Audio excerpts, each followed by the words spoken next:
అభిమానమైన అక్క చెల్లెళ్లకు అన్నదమ్ములకు అందరికీ కూడా పేరు పేరంతన హృదయపూర్వకంగా నమస్కారాలు తెలుపుకుంటా ఉన్నా. రాజశేఖర రెడ్డి గారు ప్రేమించిన హృదయానికి, జగన్ బాబును మా కుటుంబాన్ని హక్కులు చేర్చుకున్న ప్రతి హృదయానికి కూడా హృదయపూర్వకంగా నమస్కారాలు తెలుపుకుంటా ఉన్నా.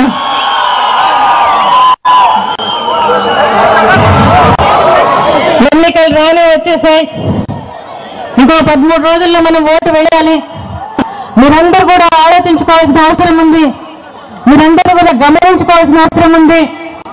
రాజశేఖర రెడ్డి గారి పాలనను గుర్తు చేసుకోవాల్సిన అవసరం ఉందని కూడా మిమ్మల్ని అందరూ కూడా విజ్ఞప్తి చేస్తా ఉన్నాం.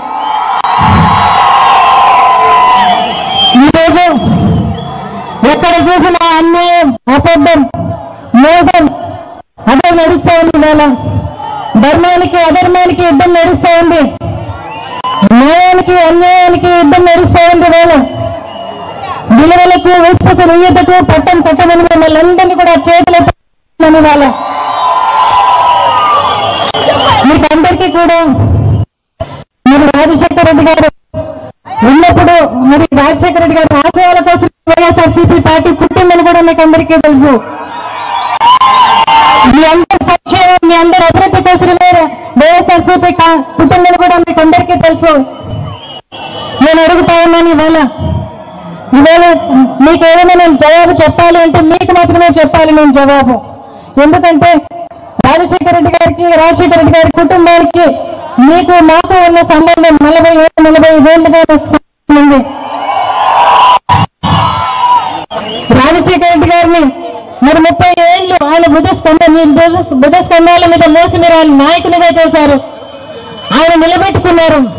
ఆయన కూడా నిలబెట్టుకున్నారు. ఆయన సీఎం అయి మిమ్మల్ని ఆయన కడుపులో పెట్టుకుని మిమ్మల్ని అందరినీ కూడా కాపాడినారు. మీ సంక్షేమమే ఆయనకు లక్ష్యంగా ఉంది.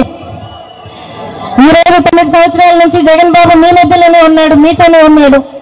కాబట్టి నేను మీకు జవాబు చెప్పాలంటే కూడా, ఏదైనా చెప్పాలంటే మీకు నేను జవాబు చెప్పాలని కూడా మీకు మీ ముందుకు వచ్చి నిలబెట్టాను. నేను ఇవాళ మరి మీ అందరికీ గుర్తుంది, లాస్ట్ ఎలక్షన్లలో మనం కొద్ది మెజారిటీతో మనం పోగొట్టుకోవాల్సిన పరిస్థితి కనబడింది. ఈసారి అలాంటి తప్పు చేయొద్దని అందరినీ కూడా వేయడం. ఇవాళ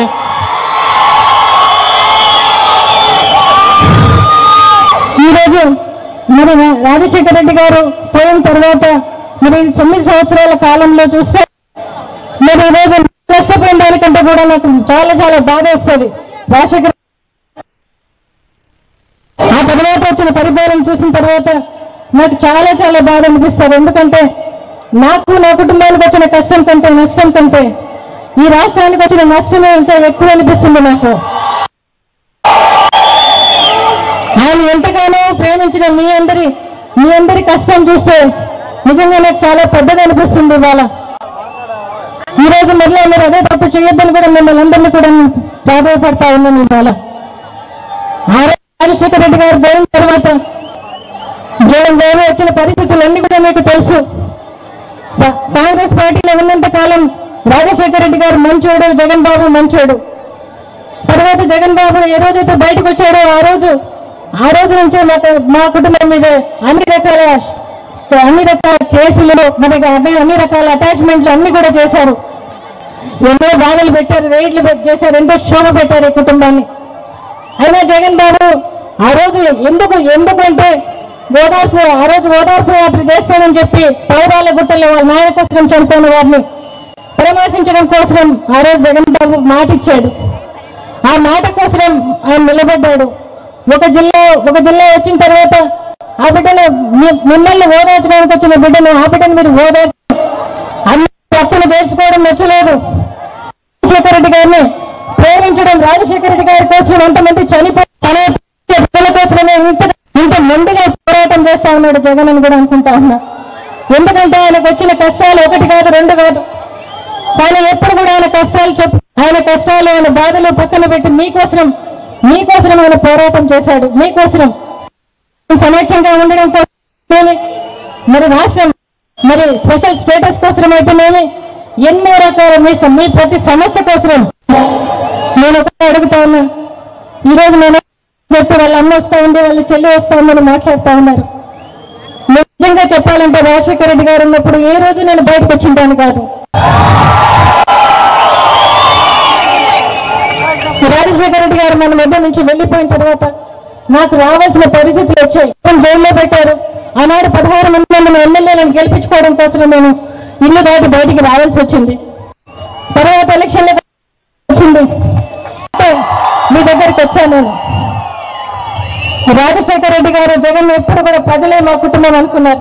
మీ మధ్యలోనే ఉన్నారు, మీతోనే ఉన్నారు. జగన్ బాబు రాజకీయాల్లోకి అడుగు పెట్టిన తర్వాత ఈ 9 సంవత్సరాల కాలంలో మాతో ఎప్పుడు గడిపింది లేదు. ప్రతి వారం నెలకు 3 వారాలు 4 వారాల పైన మీతోనే గడిపాడు, మీతోనే ఉన్నాడు ఆయన. కాబట్టి ఈరోజు నేను ఆ ధైర్యంతోనే మీ ముందుకు వచ్చి నిలబడ్డాను. ఇవాళ ఈరోజు నేను ఒక్క మాట చెప్తా ఉన్నా, బాబు తల్లిగా ఒక మాట చెప్తా ఉన్నా. జగన్ ఏదైనా అనుకుంటే చేస్తాడు, జగన్ ఏదైనా అనుకుంటే సాధిస్తాడు.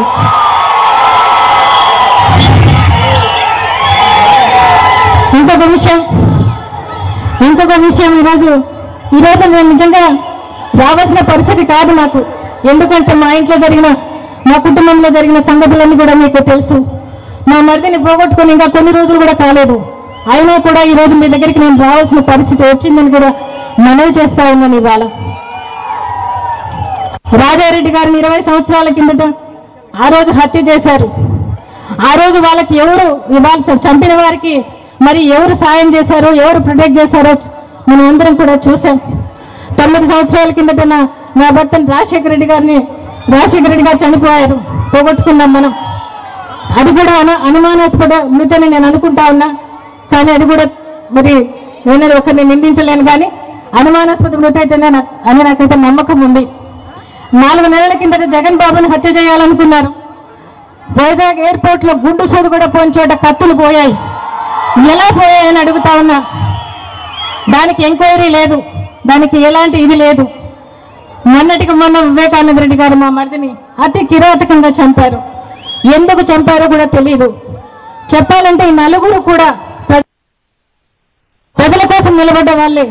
అందరూ నలుగురు బాగుండాలని కోరుకున్న వాళ్ళు, నెలలు ఇల్లు తిరిగిన వాళ్ళు, ప్రజల కోసం నిలబడిన వాళ్ళు. మరి ఎందుకంత శత్రుత్వమో, ఎందుకంత పగో మా కుటుంబం మీద దేవునికే తెలియాలి. నిజంగా ఇన్ని పరిస్థితుల్లో కూడా నేను నిలబడి రావడానికి, జగన్ గాని పాప గాని రావడానికి, ఈ రోజు నిలబడటానికి మీ అభిమానమే కారణమని కూడా చెప్తా ఉన్నా. నేను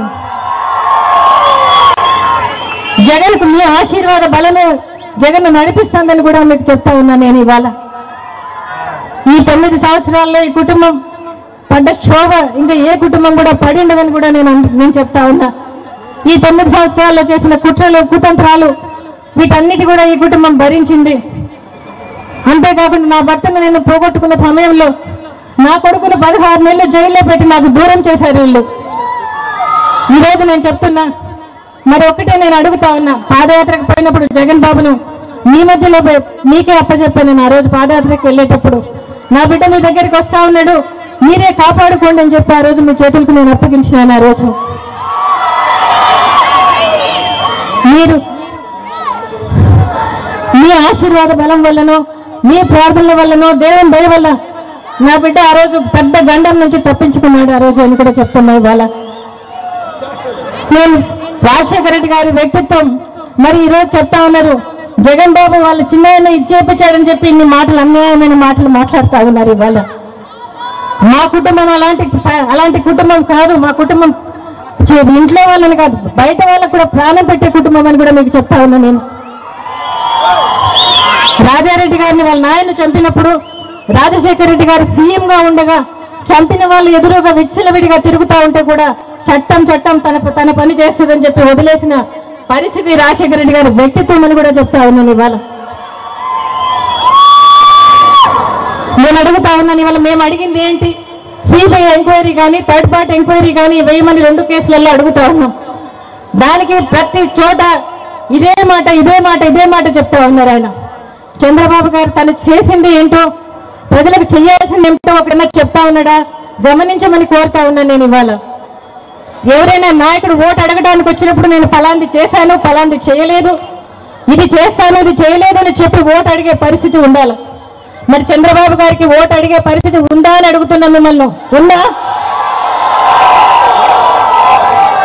రాజశేఖర రెడ్డి గారు 2009 సంవత్సరంలో ఎన్నికలప్పుడు ఆయన చెప్పాడు, నేను చెప్పింది చేశాను, చెయ్యండి కూడా చెప్పండి కూడా చేశాను, ఓటు మీరే నిర్ణయించుకొని ఓటు వేయండి అని చెప్పి ఆయన అడిగారు.